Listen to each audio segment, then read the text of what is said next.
Hello again, everybody.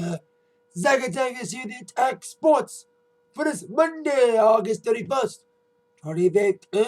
Alright, let's get things started with some MMA news, more specifically results from UFC's competitor, Bellator. Of course, they had an event happening this past since Friday night, and Bellator and TNA kind of a lot in common besides the fact they were on the same network at one point. Spike TV, now TNA on Destination America. Both these guys used to be good. And recently, TNA sucking. The Bellator's not as good as it once were.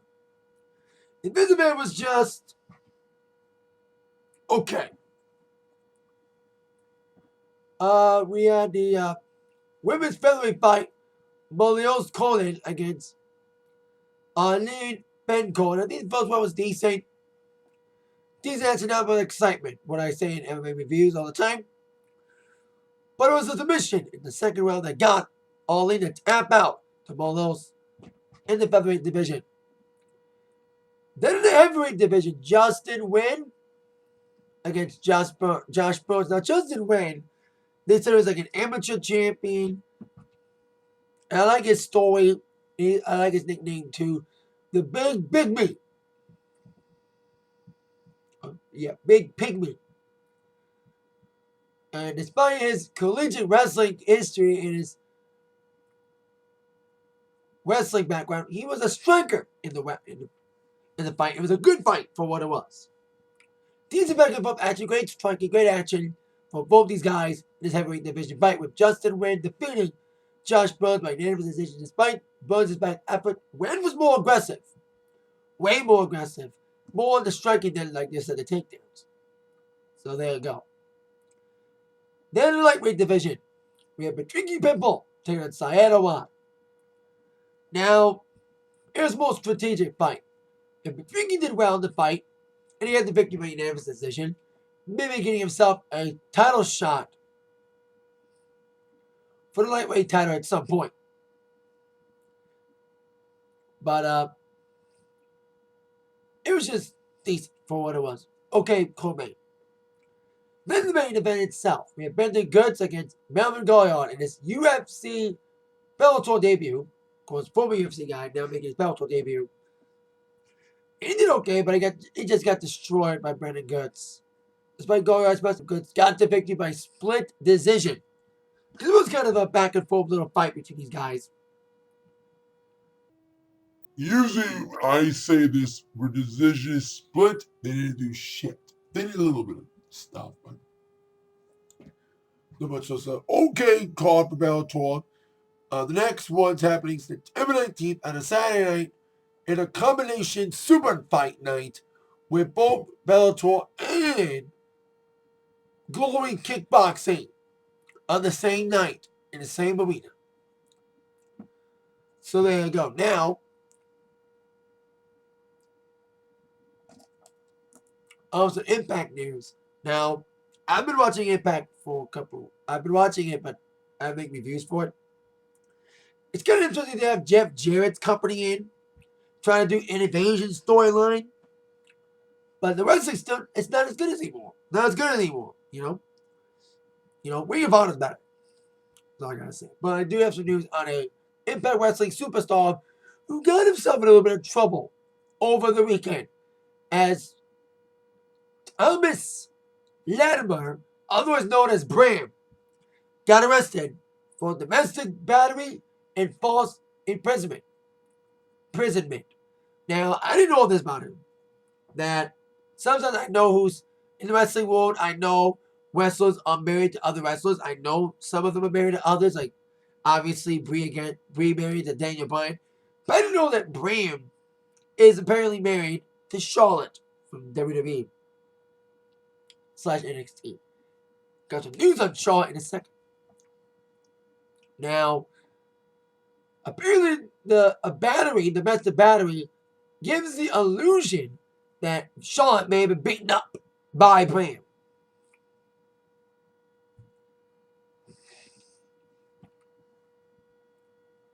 So, according to a statement from TNA, they have been advised that the Gulfport, Florida Police Department, that's where he was arrested at, that he was arrested for those 2 counts. TNA is working together facts and obtain additional information. And since it is serious, and until the outcome is revealed, Bram has been suspended from TNA. He's had a little bit of push lately. He's just a brawler, this Bram guy, from what I've seen of him. You know, he's had a little bit of a push lately, so hopefully this may not derail him. But it's TNA for him. So there you go. Bram suspended after his arrest of domestic battery, seeming like he beat up his wife, Charlotte. But it's not officially revealed yet. Now on to the WWE Raw preview for tonight. Now, despite rumors about Raw being canceled for the 2nd time this year because of weather, Raw is on as of right now. The hurricane threat in Florida won't affect tonight's Raw. So with that, it's time for top 4 questions that must be answered tonight. Question number 4: will any new matches be announced for Night of Champions? Well, we found out after Raw last week that yes, as I kind of alluded to, that it's official. Sting will take on Seth Rollins for the WWE World Heavyweight Championship. And I don't see, I'll give my comments about Sting getting the shot when we get to question number 1. So besides that match, we need some other matches. Basically, it's not a championship, which means every title is on the line. Well, maybe not the U.S. Championship. We have no word on the status of the U.S. Championship, whether Seth's going to defend it twice like Jay Lethal's doing in Ring of Honor as television and world champion, or is he going to forfeit the U.S. Championship? Maybe get some more questions on that tonight. But we do know one thing. We may have ourselves a Divas title match announced tonight, which leads to question number 3. Who will win the Beat the Clock Challenge tonight? Now, it was announced over the weekend doing some WWE house shows that there will be a Beat the Clock Challenge tonight, this time involving the Divas. We've never seen the Divas be involved in a Beat the Clock Challenge much. Of course, Beat the Clock means you have to beat your opponent in the fastest time. And whoever beats their opponent the fastest will be the number 1 contender for Nikki Bella at Night of Champions. I think Charlotte should win, if she still wrestles after the whole brand thing. Because she and her fellow PCB members, Paige and Becky, will be competing in this Beat the Clock Challenge with their opponents yet to be determined. Hopefully we get some bad members, like specifically Sasha Banks, who I hope didn't suffer an injury too much. Because I heard after her Bayley match, she may have got concussed after that backwards heel Kawana. That's probably why we didn't see her that much in the SummerSlam match, and we didn't see her or T-Bad on Raw last week. We'll see if that's true or not this evening. Question number 2. We have a little bonus question before we get to question 2. What's next for John Cena?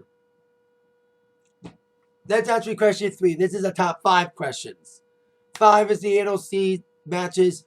4 is the Divas Beat the Clock. 3 is what next for Cena. He FU'd Jon Stewart last week in retaliation for Stewart getting involved in the WWE World Heavyweight Championship match and U.S. title match at SummerSlam. So we'll see him get another shot at U.S. champion again. We'll see what is next for him now that Rollins has both championships in his possession. Now we get on to question number 2. Who will the Dudley Boys beat up on tonight? Now, I walked down like a mother when the Dudley Boys, Bubba Ray and Devon, returned to the WWE. A return we've all been waiting for and wanting since we see Bully Ray return at the Royal Rumble this past January.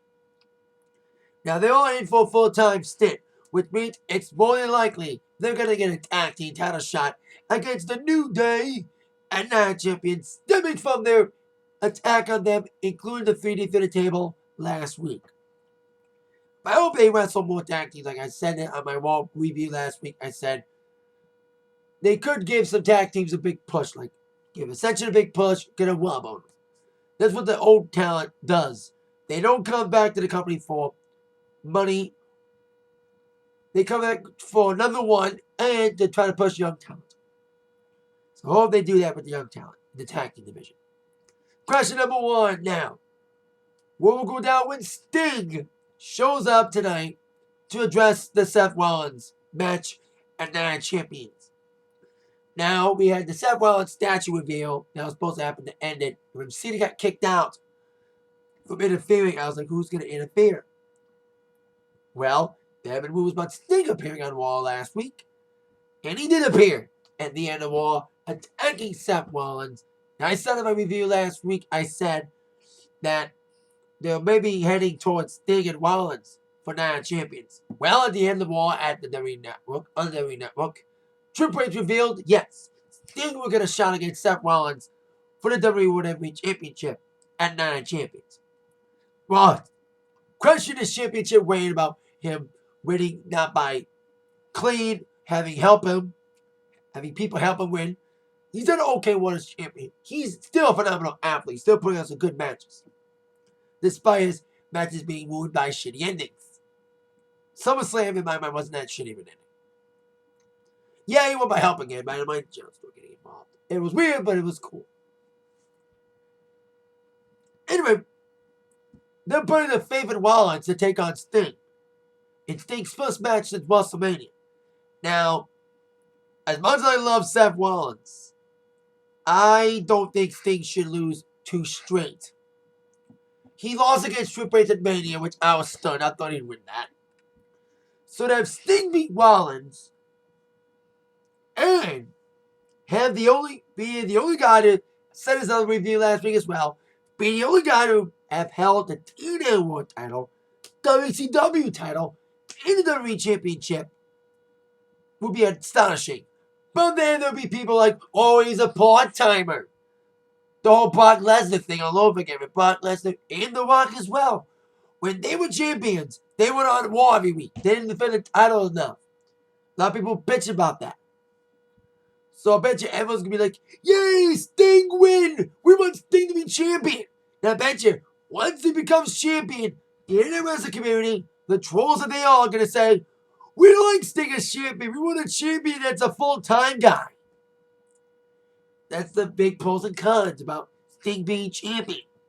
You know, people are going to be happy for it, but then they're like, we want a champion that's there every week. I was like that for Lesnar, but now I appreciate Lesnar coming back every once in a while. I don't mind him being a part-timer now. He is special when he comes around. It is an event, like when Taker comes around. So with Sting, what Sting has to say tonight to open up Raw, prepare his first match against Raw, which I think should be good though. A little bit better than the Triple H match. But I do want this match not to be interference heavy. Like not just any of the last Rollins fights, but Sting's match against Triple H was very interference heavy.